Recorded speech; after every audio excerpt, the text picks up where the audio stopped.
તો વાત કરીએ દાહોદની, તો જાલોદને દિલ્હી મુંબઈ કોરિડોર હાઈવેના અસરગ્રસ્ત આદિવાસી ખેડૂતોની મૂળભૂત સુવિધાઓ બાબતે બે વાર સર્વે કરી તંત્ર અને નેશનલ હાઈવે ઓથોરિટી દ્વારા ગરીબ ખેડૂતોને લોલીપોપ આપવામાં આવી રહેલ છે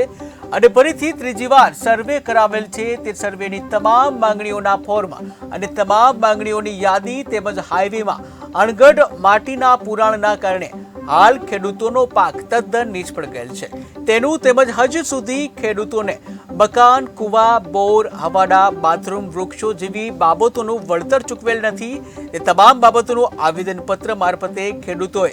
સર્વે મુજબ નહીં, પરંતુ જ્યાં સુધી મૂળભૂત સુવિધા ન મળે ત્યાં સુધી હાઈવેનું કામકાજ બંધ રાખાવશે અને જે કંઈ અજુગતી ઘટના બનશે તે તમામ જવાબદારી શાસન અને પ્રશાસનની રહેશે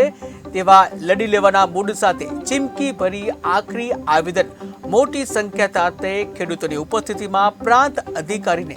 જાલોદ ખાતે આવેદનપત્ર આપી રજૂઆત કરાઈ.